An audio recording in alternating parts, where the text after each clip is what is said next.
नमस्कार विद्यार्थियों। आज हम भारत की संघीय व्यवस्था के स्वरूप पर चर्चा करेंगे। संघीय व्यवस्था के स्वरूप पर चर्चा करने से पहले हम देखते हैं कि संघात्मक व्यवस्था से क्या तात्पर्य है, संघात्मक व्यवस्था क्या होती है। केंद्र और इकाइयों की सरकारों के संबंधों की प्रकृति के आधार पर हम सरकार को दो भागों में वर्गीकृत कर सकते हैं। एक होती है एकात्मक सरकार और दूसरी होती है संघात्मक सरकार। एकात्मक सरकार में संविधान के द्वारा समस्त शक्तियाँ केंद्र में निहित कर दी जाती है। इसका एक अच्छा उदाहरण हम ब्रिटेन में देखते हैं। और दूसरी ओर संघात्मक व्यवस्था में संविधान के द्वारा शक्तियों का विभाजन केंद्र और इकाइयों की सरकारों में किया जाता है, अर्थात यहाँ शक्तियों का बंटवारा किया जाता है जिनका उल्लेख संविधान में ही कर दिया जाता है। तो यहाँ शक्तियों का विकेंद्रीकरण होता है। तो इनका सबसे अच्छा उदाहरण हमें विश्व भर में देखते हैं तो अमेरिकी संविधान इस मॉडल पर पूरी तरह से खरा उतरता है। अब जब हम भारत के संविधान की बात करते हैं, भारत के संविधान में प्रावधानों में भारत की राजनीतिक व्यवस्था की बात करते हैं, तो हम देखते हैं कि इस पर विवाद का विषय बना हुआ है। आज भी विवाद का विषय बना हुआ और संविधान सभा में भी इसको लेकर संविधान सभा के सदस्यों में दो मत थे, दो अलग अलग धड़े थे, जिसमें एक धड़े का कहना था कि हमारे संविधान में जो प्रावधान किए गए हैं उनसे देखकर लगता है कि संघात्मक व्यवस्था नाम मात्र की है। यथार्थ में शक्तियाँ केंद्र के पास में अधिक होने के कारण एकात्मक व्यवस्था की तरह ही देखने को लगती है। जैसा कि पीटी चाको ने कहा कि संविधान निर्मात्री सभा ने जिस संविधान की रचना की है वह देखने में तो संघात्मक है लेकिन यथार्थ में एकात्मक ही है। दूसरी ओर एक पक्ष ऐसा भी था जिसका मानना था कि संघात भारत के संविधान में जो व्यवस्था की गई है वह पूरी तरह से संघात्मक व्यवस्था है। इस संबंध में के संथानम ने कहा कि हमारा संविधान संघात्मक है, इनकी संघीयता न्यायपालिका द्वारा इतनी अच्छी तरह से सुरक्षित है कि इसे संवैधानिक संशोधन के अतिरिक्त भंग नहीं किया जा सकता।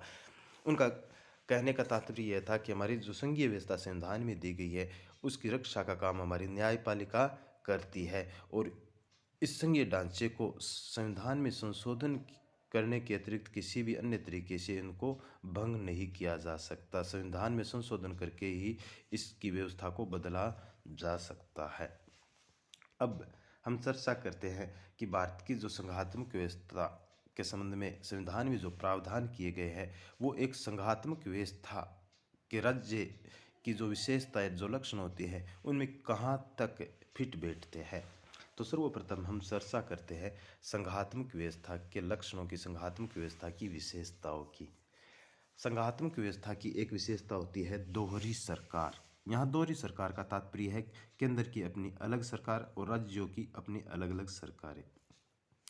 केंद्र का अपना स्वयं का अलग विधानमंडल, कार्यपालिका और न्यायपालिका और राज्यों की अपनी कार्यपालिका, विधानमंडल और न्यायपालिका।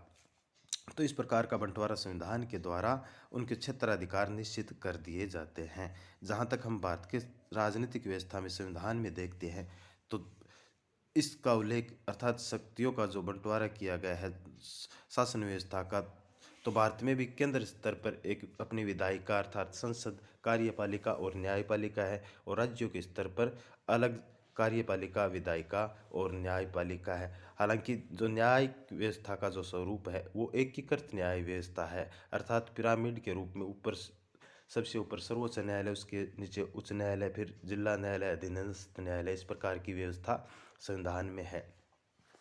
जो दूसरी विशेषता हम देखते हैं कि केंद्र और राज्यों के बीच में शक्तियों का विभाजन, अर्थात संघात्मक व्यवस्था में इस प्रकार का विभाजन होना आवश्यक है। केंद्र के अपने अलग अधिक शक्तियाँ और राज्यों की अपनी अलग शक्तियाँ, जिसका संविधान में उल्लेख होना आवश्यक है। तो भारत के संविधान को जब हम देखते हैं तो संविधान की 7वीं अनुसूची में शक्तियों का बंटवारा किया गया है, जिसमें 3 सूचियों का उल्लेख हमें मिलता है: संघ सूची, राज्य सूची और समवर्ती सूची।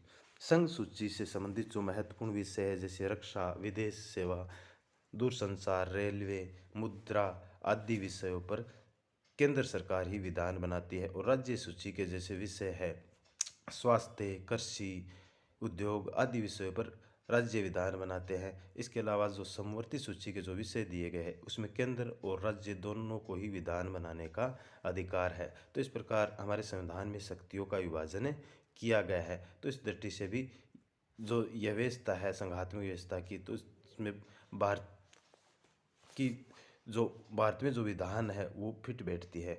इसके अलावा एक विशेषता संघात्मक व्यवस्था की होती है, उनका संविधान लिखित होना चाहिए, साथ में संविधान कठोर भी होना चाहिए।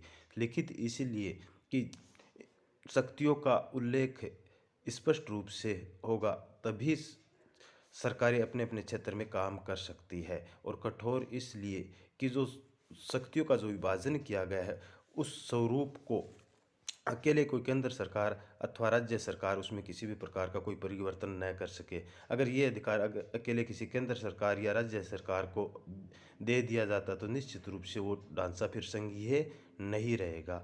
जहाँ तक हम बात करते हैं भारत के संविधान की, तो भारत का संविधान निश्चित रूप से एक लिखित संविधान है, जिस संविधान को एक संविधान सभा ने बनाया। और कठोरता का जहाँ तक प्रश्न है, अर्थात कठोरता का यहाँ तात्पर्य है कि संविधान में संशोधन करने की प्रक्रिया कैसी है, तो उसको हम जब देखते हैं तो निश्चित रूप से एक बड़े भाग को संसद अकेले ही संशोधन कर देती है। लेकिन फिर भी संविधान की जो 7वीं अनुसूची में जो शक्तियों का विभाजन किया गया है उसमें किसी भी प्रकार का अगर कोई परिवर्तन करना है तो संसद के साथ साथ कम से कम आधे राज्यों के विधानमंडलों की स्वीकृति आवश्यक है, तभी उनसे शक्तियों के विभाजन से संबंधित प्रावधानों में परिवर्तन किया जा सकता है। तो इस दृष्टि से यहाँ कठोर संविधान के लक्षण भी भारतीय संविधान में देखने को मिलते हैं। अब आगे चलते हैं, बात आती है स्वतंत्र न्यायपालिका की। संघात्मक व्यवस्था की एक महत्वपूर्ण विशेषता है, चूंकि शक्तियों का बंटवारा कितने ही स्पष्ट रूप से कर दिया जाए, संविधान में लिखित रूप से कर दिया जाए, फिर भी विवाद हो सकते हैं शक्तियों को लेकर केंद्र और राज्यों के बीच में। तो ऐसी स्थिति में उनका निर्धारण कौन करेगा? इसके लिए एक स्वतंत्र और निष्पक्ष न्यायपालिका का होना आवश्यक है। भारत के संविधान की जब हम बात करते हैं, राजनीतिक व्यवस्था की बात करते हैं, तो भारत में एक स्वतंत्र न्यायपालिका है। वह न्यायपालिका संविधान की व्याख्याकार भी अर्थात व्याख्या भी करती है और यह भी देखती है कि केंद्र सरकार और राज्य सरकार अपनी अपनी सीमाओं में जो संविधान के अनुसार उनको जो शक्तियाँ दी गई उनके तहत ही अपना काम करे। और न्यायपालिका यह भी देखती है कि केंद्र सरकार और राज्य सरकारें कहीं संविधान की सीमाओं का अतिक्रमण तो नहीं कर रही है। जहाँ तक वो अतिक्रमण करती है वहाँ तक उन विधानों को न्यायपालिका अवैध घोषित कर सकती है। तो इस प्रकार हम देखते हैं सैद्धांतिक दृष्टि से भारत में संघात्मक व्यवस्था एक राज्य की एक व्यवस्था विशेषताएं होती है, वो विशेषताएं लगभग पूरी करती है। लेकिन साथ ही साथ भारत के संविधान में कुछ ऐसे प्रावधान भी हैं जिसके कारण भारत की राजनीतिक व्यवस्था में जो संघात्मक व्यवस्था का जो स्वरूप बताया जाता है उसका झुकाव एकात्मकता की ओर अधिक है। तो हम अब देखते हैं कि भारत के संविधान में एकात्मकता के कौन कौन से लक्षण पाए जाते हैं। शक्तियों का विभाजन केंद्र के पक्ष में हमने देखा था कि संघात्मक व्यवस्था की विशेषताओं में कि भारत में संविधान में शक्तियों का विभाजन किया गया है, लेकिन सरसरी तौर पर गौर से देखें तो यह विभाजन केंद्र के पक्ष में है। अर्थात केंद्रीय सूची संघ सूची में न केवल विषयों की संख्या अधिक है बल्कि महत्वपूर्ण जितने भी विषय है वो केंद्र संघ सूची में दिए गए हैं, जिन पर विधान बनाने का अधिकार केवल केंद्र को ही है। और जो स्थानीय महत्व के संसाधन महत्व के विषय है वो राज्य सूची में दिए गए हैं। इसके अलावा हम देखते हैं कि जो समवर्ती सूची की बात कही गई है उसमें कानून बनाने का विधान बनाने का अधिकार केंद्र और राज्य दोनों सरकारों को है। लेकिन जहां केंद्र और राज्य के विधान में कहीं भी टकराव की स्थिति बनती है तो केंद्र का विधान ही मान्य होता है। तो यहाँ समवर्ती सूची के विषय में केंद्र का पक्ष मजबूत है। और इसके साथ ही साथ इन तीनों सूचियों में जिन विषयों का उल्लेख नहीं किया गया है अर्थात अवशिष्ट विषय, वो सब के सब केंद्र के पास है। यहाँ जब हम अमेरिकी संविधान से तुलना करते हैं तो बहुत बड़ी भिन्नता देखने को मिलती है। अमेरिकी संविधान में शक्तियों का जो विभाजन किया गया है उसमें संविधान में केवल संघ सूची के विषयों का उल्लेख कर दिया गया है और बाकी सभी विषय राज्यों के पक्ष में छोड़ दिए गए हैं। तो इस दृष्टि से वहाँ राज्य का पक्ष भी मजबूत है। अब लचीला संविधान एकात्मक शासन व्यवस्था की विशेषता होती है, और भारत के संविधान को हम देखते हैं कि संविधान के एक बड़े भाग को संसद अकेले ही संशोधित कर सकती है बिना किसी राज्यों की अनुमति के। संविधान में साधारण बहुमत से भी संशोधन किए जा सकते हैं, और एक बड़े भाग को विशेष बहुमत अर्थात तो 2/3 बहुमत से संशोधन कर सकती है संविधान के बड़े भाग को।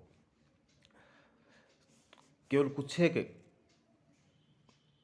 प्रावधानों को संशोधन करने के लिए ही राज्य सरकारों की अनुमति की आवश्यकता होती है। साथ ही साथ संविधान में यह भी प्रावधान नहीं किया गया है कि राज्य अपनी तरफ से कोई संविधान संशोधन से संबंधित कोई प्रस्ताव ला सके।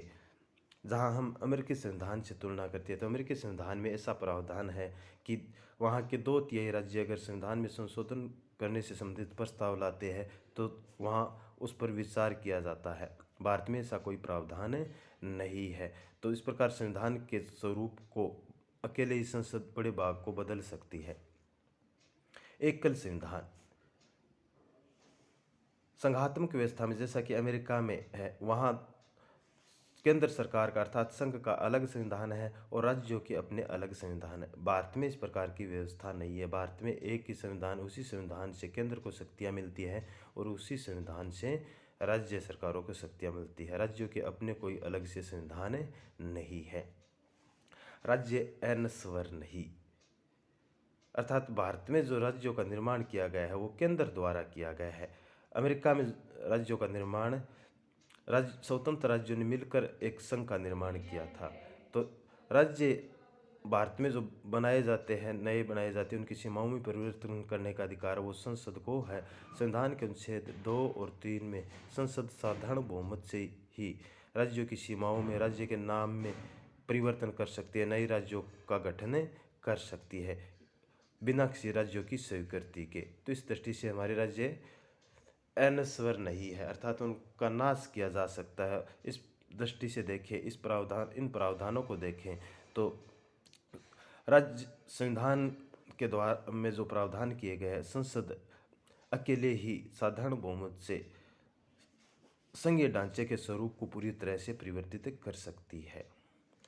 संविधान का अनुच्छेद 249 भी राज्य को कमज़ोर करता है, क्योंकि इस अनुच्छेद में कहा गया है कि राज्यसभा जो हमारी संसद का उच्च सदन है वो 2/3 बहुमत से राज्य सूची के किसी भी विषय को अगर यह घोषित कर देती है कि राष्ट्रीय हित में संसद द्वारा कानून बनाया जाना आवश्यक है, तो राज्य सूची के विषयों पर संसद कानून बना सकती है। भले ही यह प्रावधान साधारण सा महसूस होता है, लेकिन फिर भी इस प्रावधान के द्वारा संघीय सरकार राज्य सूची के विषयों में हस्तक्षेप कर सकती है, कानून बनाने का अधिकार उनको मिल जाता है। संविधान का अनुच्छेद 253 जो संधि और समझौतों को लागू करने जो विदेशों से की जाती है उनको लागू करने के लिए संसद को यह अधिकार देता है कि वह संविधान में उल्लिखित किसी भी विषय पर विधान बना सकती है, यहाँ तक कि राज्य सूची के विषयों पर भी कानून बना सकती है। तो यह प्रावधान भी राज्यों की शक्तियों को कमज़ोर करता है और केंद्र को राज्य के मामलों में हस्तक्षेप करने का मौका देता है। इसके अलावा जो सबसे महत्वपूर्ण प्रावधान जो आपातकालीन प्रावधान है, जिसके माध्यम से हमारे संघात्मक व्यवस्था पूरी तरह से नष्ट हो जाती है और एकात्मक व्यवस्था बन जाती है, जो संविधान के भाग 18 में अनुच्छेद 352 से 360 तक किया गया है। तो जब आपातकालीन उपबंध लागू हो जाते हैं तब सारी शक्तियाँ केंद्र में ही निहित हो जाती है। केंद्र सरकार राज्य सरकारों को निर्देश दे सकती है, उनके अनुसार ही विधानमंडल और कार्यपालिका कार्य करती है। अर्थात इस स्थिति में जब आपातकाल लागू हो जाता है, आपातकालीन उपबंध लागू कर दिए जाते हैं, तो समस्त शक्तियाँ राज्यों की सूची की समस्त विधान बनाने की कार्यकारिणी शक्तियाँ केंद्र में निहित हो जाती है। न केवल विधायी क्षेत्र में केंद्र सरकार सशक्त है, बल्कि प्रशासकीय क्षेत्र में भी केंद्र को राज्य सरकारों पर नियंत्रण करने के अधिकार है। इसमें महत्वपूर्ण है राज्यपाल की भूमिका। राज्यपाल राज्य का संवैधानिक प्रमुख होता है, लेकिन इनकी नियुक्ति राष्ट्रपति द्वारा की जाती है और राष्ट्रपति के प्रसाद पर्यंत ही रहता है। क्योंकि संविधान के द्वारा केंद्र स्तर पर जो संसदीय व्यवस्था को अपनाया गया है, वही राज्य स्तर पर भी उसी व्यवस्था को अपनाया गया है। लेकिन यहाँ कुछ भिन्नता हमें देखने को मिलती है। जैसे केंद्र में नाम मात्र की कार्यपालिका का प्रमुख राष्ट्रपति होता है, तो उनकी नियुक्ति के साथ साथ हटाने का काम भी संसद को है। लेकिन राज्यों का जो संवैधानिक प्रमुख राज्यपाल होता है, तो उनके न तो राज्य विधानमंडल नियुक्ति करता है और न ही उस पर किसी भी प्रकार का महाभियोग का प्रावधान है, अर्थात राज्यपाल को विधानमंडल नहीं हटा सकता है।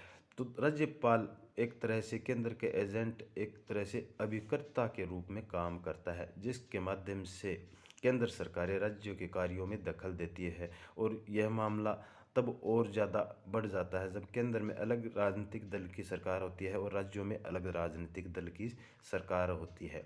इसके साथ ही संविधान के अनुच्छेद 200 में प्रावधान किया गया है कि राज्य विधानमंडल द्वारा पारित विधेयक जब राज्यपाल के पास जाती है तो कुछ एक विधेयकों को वो राष्ट्रपति की स्वीकृति के लिए भेज सकता है। तो इस स्थिति में केंद्र को राज्यों के मामलों में, राज्य सूची के मामलों में हस्तक्षेप करने का मौका मिल जाता है। साथ ही साथ एक प्रावधान है राष्ट्रपति शासन लागू करना, तो उसके माध्यम से भी राज्यपाल केंद्र के एजेंट के रूप में काम कर।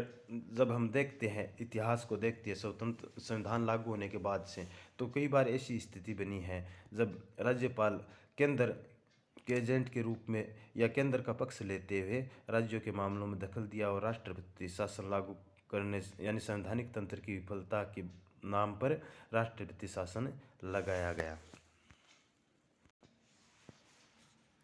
संविधान का अनुच्छेद 256 और 257 के अनुसार केंद्र सरकार को राज्य सरकार को कार्यकारिणी निर्देश देने का अधिकार दिया गया है।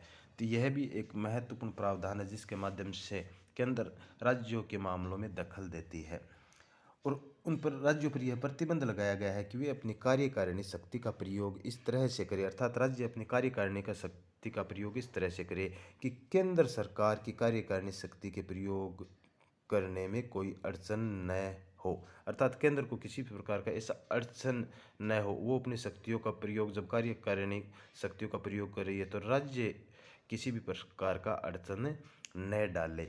इस अधिकार को प्रभावी बनाने के लिए अनुच्छेद 365 यह घोषणा करता है कि यदि कोई राज्य सरकार केंद्र सरकार द्वारा दिए गए निर्देशों का पालन नहीं करती है तो राष्ट्रपति को यह अधिकार होगा कि वह उस राज्य में संवैधानिक तंत्र की विफलता की घोषणा कर दे। अर्थात कहने का तात्पर्य है कि अगर केंद्र सरकार के निर्देशों का राज्य सरकारें पालन नहीं करती है तो संविधान के अनुच्छेद 356 के तहत राष्ट्रपति शासन भी लगाया जा सकता है।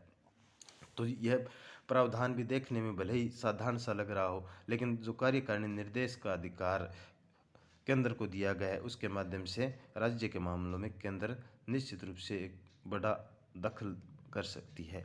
और अंत में हम देखते हैं कि आर्थिक क्षेत्र में केंद्र सशक्त है। संविधान में जो वित्तीय विषयों का बंटवारा, वित्तीय साधनों का बंटवारा किया गया है, तो हम देखते हैं कि केंद्र के पास अधिकांश महत्वपूर्ण वित्तीय साधन केंद्र के पास है। राज्यों के पास है वित्तीय साधनों की हमेशा कमी रहती है, अभाव रहता है। तो ऐसी स्थिति में राज्य अपनी योजनाओं को क्रियान्वित करने के लिए केंद्र की ओर देखते हैं। जब केंद्र यह सरकार राज्यों को सहायता करती, वित्तीय सहायता देती है, अनुदान देती है, तो उनके साथ साथ कुछ शर्तें भी लागू करती है। तो उन शर्तों का पालन राज्य सरकारों को करना पड़ता है। तो इसके माध्यम से भी केंद्र सरकार राज्यों के मामलों में दखल देती है। इसके अलावा कुछ और ऐसे प्रावधान है, जैसे इकहरी नागरिकता की हम बात करते हैं तो भारतीय संविधान में इकहरी नागरिकता अर्थात केवल भारत की ही नागरिकता दी गई है। जहाँ तक हम अमेरिकी संविधान की बात करते हैं तो वहाँ दोहरी नागरिकता है, वहाँ अमेरिका की अलग नागरिकता और जिस राज्य में रह रहे हैं उनकी अलग नागरिकता है। इसके अलावा यह भी कहा जाता है कि जो उच्च सदन होता है वो राज्यों का सदन होता है, उसमें भी समान प्रतिनिधित्व नहीं है, वहाँ भी जनसंख्या के आधार पर प्रतिनिधित्व है। जैसे भारत में राज्यसभा उच्च सदन है, तो यहाँ अलग अलग राज्यों में जनसंख्या के अनुपात में सीटों का बंटवारा किया गया है, जबकि अमेरिका में जो उच्च सदन सीनेट है वहाँ प्रत्येक राज्य से बराबर सीटों का बंटवारा किया गया, अर्थात दो दो सीटें हैं। तो यह भी एक तरह से एकात्मक शासन व्यवस्था की तरफ झुकाव देखने को मिलता है। अब हम बात करते हैं इस व्यवस्था की, राजनीतिक व्यवस्था में जो संघीय व्यवस्था का स्वरूप भारत में दिया गया है उनके मूल्यांकन की। तो हमने दोनों अर्थात संघात्मक व्यवस्था की लक्षणों को और एकात्मक व्यवस्था को लक्षणों को देखा और भारत के संविधान में किए गए प्रावधानों का उनसे मिलान किया है, जांच की है। तो इससे देखने से स्पष्ट होता है कि यहाँ केंद्र ज़्यादा सशक्त है।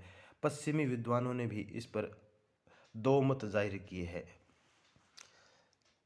केसी वैयर का कहना है कि भारत का संविधान अर्धसंघीय संविधान है, लेकिन एक दूसरा पक्ष भी है जो पश्चिमी विद्वानों का, उनका कहना है कि अर्थात वो इस व्यवस्था से अर्थात संघीय व्यवस्था अर्धसंघीय व्यवस्था जो केसी वैयर ने बात कही है उससे सहमति व्यक्त नहीं करती है। जैसा कि पॉल एपल भी कहते हैं कि यह पूरी तरह से संघीय व्यवस्था अर्थात भारत की जो व्यवस्था है वो संघीय है।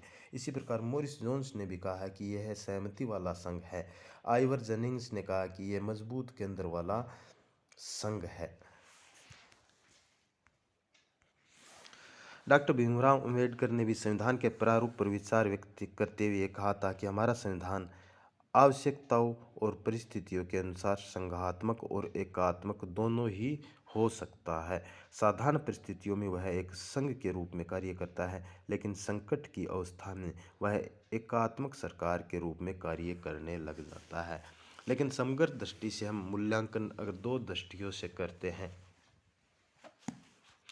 एक तो सामान्य व्यवस्था और आपात विशेष व्यवस्था के संदर्भ में, तब वो बात अलग अलग होती है। अगर निष्पक्ष रूप से हम इनका मूल्यांकन, संघीय व्यवस्था का मूल्यांकन करें तो निश्चित रूप से साधारण स्थितियों में जो संविधान में प्रावधान किए गए उनके अनुसार संघात्मक व्यवस्था को ही हम देखते हैं, क्योंकि आपात उपबंध हमेशा लागू नहीं होते हैं। तो आपात उपबंध में सारी शक्तियाँ एकात्मक व्यवस्था के रूप में सारी शक्तियाँ केंद्र में निहित हो जाती है, तो एकात्मक व्यवस्था के रूप में परिवर्तित हो जाता है भारत की शासन व्यवस्था का स्वरूप। तो हमें इनका मूल्यांकन विशेष परिस्थितियों के संदर्भ में न करके साधारण परिस्थितियों के संदर्भ में ही करना चाहिए। एक विद्वानों का जो दड़ा है वो अमेरिकी मॉडल को संघात्मक व्यवस्था का सर्वश्रेष्ठ मॉडल मानकर भारतीय संघात्मक व्यवस्था की उनके मॉडल से जांच करते हैं। तो यह भी अपने आप में सही नहीं है, क्योंकि प्रत्येक देश की अपनी अलग परिस्थितियाँ होती है, प्रत्येक देश की अलग राजनीतिक संस्कृति होती है, अलग सामाजिक राजनीतिक सामाजिकरण होता है लोगों का। तो इस दृष्टि से शासन व्यवस्था का स्वरूप भी उस देश की परिस्थितियों के अनुसार ही होता है। जैसा कि हम देखते हैं कि ब्रिटेन में भी संसदात्मक व्यवस्था है और भारत में भी संसदात्मक व्यवस्था है, लेकिन इसका अर्थ यह कतई नहीं है कि दोनों की व्यवस्थाएं एकदम एक जैसी ही है। तो इसी तरह संघात्मक व्यवस्था की हमें अमेरिका से तुलना नहीं करनी चाहिए, क्योंकि अमेरिकी संघ का निर्माण अलग परिस्थितियों में हुआ है और भारत की संघात्मक व्यवस्था अलग तरह की है। अमेरिका में जो संघीय व्यवस्था है वो 13 स्वतंत्र राज्यों ने मिलकर सुरक्षा की दृष्टि से एक संघ का निर्माण किया था, और इसलिए सुरक्षा से संबंधित विषयों को छोड़कर बाकी विषय संविधान के द्वारा राज्यों के पक्ष में है। जबकि भारत का जो संविधान में प्रावधान किया गया है उसमें जो संघीय ढांचा है, जो राज्य बनाए गए हैं वो केंद्र द्वारा बनाए गए हैं। प्रशासनिक सुविधा की दृष्टि से लोगों की वहाँ की सामाजिक सांस्कृतिक भाषाई विविधता को देखते हुए राज्य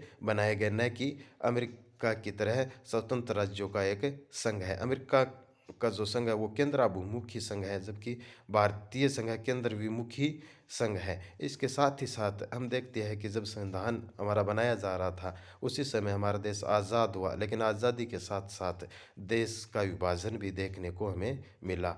तो संविधान निर्माताओं ने उस समय और परिस्थितियों को देखकर ऐसे प्रावधान किए कि भविष्य में इस प्रकार की समस्या न देखने मिले, देश की एकता और अखंडता को कोई आंच नहीं आए। इसलिए संविधान निर्माताओं ने जब संविधान बना रहे थे तो उन्होंने केंद्र को ज़्यादा सशक्त करने का प्रयास किया, उनको ज़्यादा शक्तियाँ संविधान में दी गई है।